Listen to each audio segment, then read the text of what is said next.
Bonsoir à tous et bienvenue en direct sur KTV. Nous sommes le jeudi 9 juillet et à la une de cette édition. L'INSEE a présenté ce matin les nouveaux chiffres de son étude sur les couples à Mayotte. Des données qui concernent les nationalités des personnes en couple, l'âge à laquelle les personnes se mettent ensemble ou encore la différence d'âge entre deux personnes en couple. Une étude de l'INSEE qui se rapproche de la sociologie. Il en ressort qu'il n'existe pas d'étanchéité entre les différentes cultures qui se côtoient à Mayotte. En clair, l'amour n'a pas de frontières, comme nous l'explique Paul-Arthur Avit. 29% des couples sur Mayotte unissent une personne née en France et une née à l'étranger, soit 3 fois plus qu'en métropole. 4 couples sur 10 unissent 2 personnes nées à l'étranger, des chiffres révélateurs du contexte mahorais. En effet, l'île connaît de grands flux migratoires. Cette étude met en évidence cette situation, mais pas que. L'autre chose importante dans cette étude, c'est l'âge de mise en couple. Et ce qu'on voit à Mayotte, c'est que les femmes se mettent plutôt tôt en couple par rapport à leur homologue métropolitaine, ce qui n'est pas vrai pour les hommes, qui se mettent en couple à peu près dans les mêmes temps. Mais quand la femme prend un peu de l'âge, entre guillemets, son taux de mise en couple devient beaucoup plus faible que son homologue métropolitaine. Et enfin, l'un des grands sujets qui est très caractéristique du territoire, c'est l'écart d'âge. Donc à Mayotte, l'écart d'âge entre hommes et femmes est singulièrement plus important qu'en métropole. On est à 8 ans d'écart au profit de l'homme à Mayotte contre 4 ans en métropole. Une étude qui s'est faite sur les données issues du recensement de la population de 2017 pour Mayotte et 2016 pour la métropole. Elle met en évidence que les comportements sur Mayotte sont plus proches de ceux que l'on retrouve dans le nord de l'Afrique comparé à la métropole.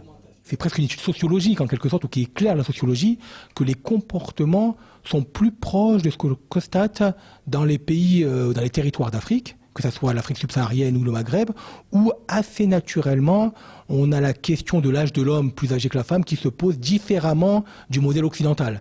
Donc sur ce point-là, on n'a pas convergé. Et de la même manière, on voit que c'est une société qui n'est pas étanche. Ça veut dire qu'on a une part d'étrangers importants, on l'avait déjà éclairé, mais la mise en couple des personnes d'origine différente, c'est quelque chose qu'on le retrouve très fréquemment sur le territoire de Mayotte. Une étude qui montre que l'immigration rencontre l'amour sur Mayotte et que l'île au parfum a ses spécificités qui la rendent unique. Hier, nous évoquions une fronde d'une intersyndicale à la préfecture composée de la CFE-CGC, de la CGTMA et de Force ouvrière. Les délégués syndicaux ont été reçus ce matin à la préfecture. Une réunion qui a tourné court puisque selon les syndicats, elle a été d'une grande arrogance et s'est soldée par un refus de la part du directeur de cabinet par intérim de la préfecture de recevoir les syndicats. Écoutons plutôt Djoumoua Djoumoy, président de la CFE-CGC, qui nous fait part de la détermination des syndicats à obtenir des réponses coûte que coûte. Plusieurs leviers se profilent.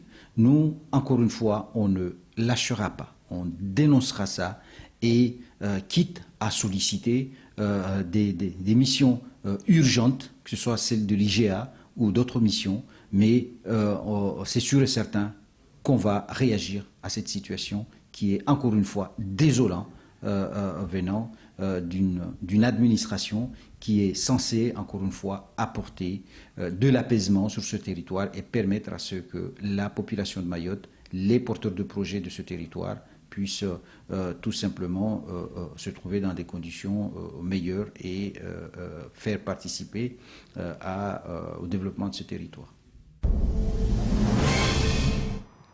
Et politique dans votre 19h, le nouveau gouvernement est déjà au travail et le moins que l'on puisse dire, c'est que les chantiers sont nombreux. Le sénateur Tani, qui est membre de La République En Marche, a suivi de près ce remaniement. Pour lui, quels que soient les hommes ou les femmes qui occupent les postes, seuls les résultats comptent. Politique générale, justice, diplomatie. Pour Mayotte, les dossiers qui attendent certains ministres sont très épineux. Au montage, Leslie Vumenet. Le sénateur Tani ne sera pas ministre du gouvernement Castex. Depuis plusieurs années, le parlementaire mahorais est pressenti, notamment au poste de ministre des Outre-mer. C'est finalement Sébastien Lecornu qui a été nommé. Si certains y voient là une bonne nouvelle, puisque ce dernier connaît bien Mayotte, le vice-président du Sénat attend quant à lui des résultats, seul indicateur qui vaille localement. Vous savez, cette circonstance peut être même contre-productive parce que moi, j'ai eu affaire à des gens qui ont connu plus ou moins longuement Mayotte et pour qui, en fait, qui se sont arrêtés dans leur tête à Mayotte qu'ils ont connu il y a plusieurs années en arrière. C'est comme si dans leur tête, il y avait un logiciel qui s'était arrêté dans le temps et ces personnes-là continuent à raisonner comme si on était à cette époque-là. Et donc, pour moi, voilà, que telle ou telle personne ait pu connaître Mayotte, c'est un fait, mais ça reste un fait. Ça ne modifie en rien la façon dont il faut travailler les dossiers. En sa qualité d'avocat, Éric Dupond-Moretti est le confrère de deux parlementaires mahorais, Mansour Kamardine et le sénateur Tani. Ce dernier portera un regard très attentif sur l'action du garde des Sceaux au sein d'un département où la justice est souvent pointée du doigt. Le système judiciaire mahorais s'est transformé ces dernières années. Vous savez, il nous manque toujours cette cour d'appel de plein exercice. À l'occasion de laquelle certaines choses pourraient être davantage précisées au niveau de Mayotte, et notamment la politique pénale à conduire dans ce département, qui est également une région, plutôt que d'avoir un chef de cour qui se trouve à La Réunion, un procureur général qui se trouve à La Réunion, territoire à partir duquel, quelque part, la politique pénale relative à Mayotte se décide. Donc c'est un combat unanime des élus mahorais. Autre dossier à suivre de près, celui des relations entre la France et les Comores. Jean-Yves Le Drian a été maintenu à son poste. Les élus attendent désormais que les engagements pris lors de l'accord cadre soient tenus par le pays voisin.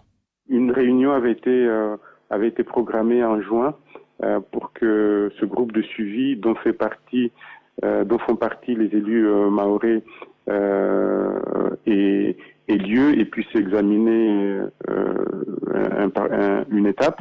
Malheureusement, cette réunion a été ajournée. Je ne sais pas à quelle date elle aura lieu, mais activement, les élus mahorais, nous devons à nouveau monter au créneau pour que cette réunion ait lieu et que les Comores viennent nous dire où est-ce qu'ils en sont dans le respect ou dans le non-respect de cet accord. Et que nous, unanimement, je sais que du côté mahorais, nous conditionnerons la continuation de cet accord cadre au respect de ces mesures par les deux parties. La réussite de l'accord cadre passe aujourd'hui par la reprise des reconduites à la frontière. La balle semble dans le camp du président comorien qui vient d'annoncer la réouverture des frontières de son pays.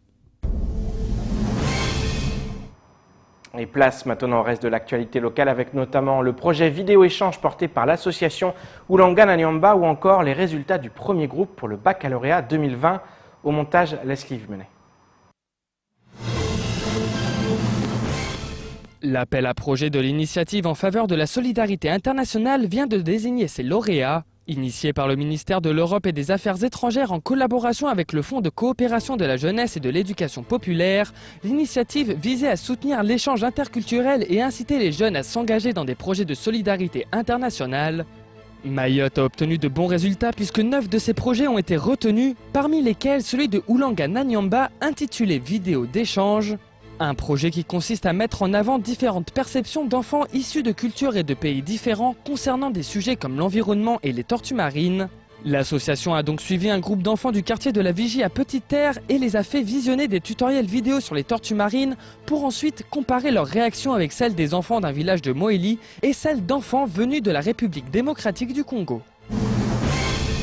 Le ministre de l'Éducation nationale et de la jeunesse a pris la décision que toutes les épreuves terminales de la session 2020 du baccalauréat soient passées en contrôle continu sur les 2 premiers trimestres. Les notes ont été arrêtées par des jurys composés de professeurs et d'inspecteurs sous la présidence d'universitaires. Les résultats du premier groupe sont en hausse au terme des délibérations des jurys qui ont eu une attitude bienveillante à l'égard des candidats au vu des circonstances. À Mayotte, le taux de réussite du baccalauréat général est de 80,1%, soit 1613 admis, en hausse de 35,4 points par rapport à 2019. Au niveau national, métropole et DOM, ce taux atteint 94,3%. Localement, le taux de réussite au baccalauréat professionnel est de 90,4%, en hausse de 40 points par rapport à l'année précédente. Enfin, en baccalauréat technologique, 76,5% des élèves ont obtenu leur diplôme, ce qui représente une hausse de 47,8 points par rapport à 2019. Début 2018, l'autorité de la concurrence française a ouvert une enquête en lien avec le dossier de non-reconduction par les autorités malgaches des droits de trafic temporaire de la compagnie Corsair entre La Réunion et Tanarive. À la suite des procédures d'investigation menées dans les locaux de la société Air Austral en novembre et décembre 2019, l'autorité a décidé de classer cette enquête. Pour Marie-Joseph Mallet, président directeur général de la compagnie, cette décision est logique et confirme la conformité d'un projet de coopération internationale qui a toujours été conduit avec rigueur et dans un souci constant de préservation des intérêts de chacune des parties. Le PDG ajoute, je cite, « Air Austral a bien évidemment la volonté permanente de protéger ses intérêts économiques, mais cela dans le strict respect des règles de l'éthique appliquées aux affaires. Ces principes font partie de mes priorités, mais aussi de nos valeurs communes. » Un peu de culture et de légèreté pour clore cette édition. De nombreux artistes ont sorti des titres liés au coronavirus. Dans sa chanson intitulée Corona Song, Renaud s'engage dans son style et avec ses mots.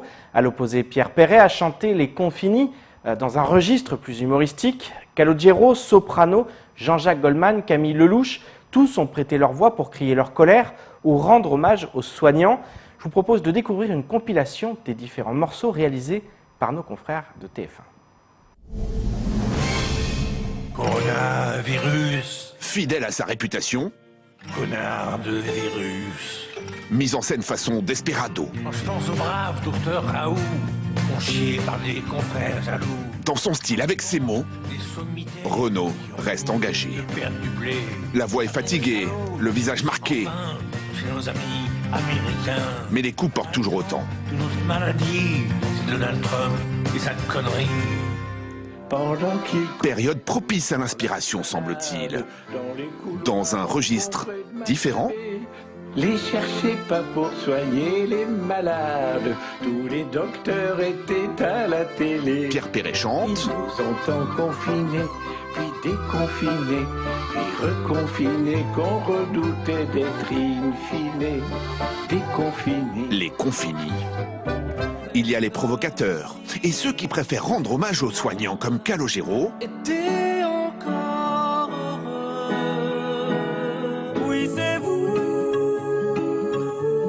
qui m'avez réanimé. ou Soprano. Grâce à vous, ma flamme s'est allumée. Et loin des bons discours, Une évidence même pour Jean-Jacques Goldman, tâche chaque jour, sans même attendre un merci. si discret d'ordinaire, réapparu dans ce clip Sauve nos vies. pour dire merci. Car être masqué n'empêche pas de chanter. Connard de virus, t'as faim.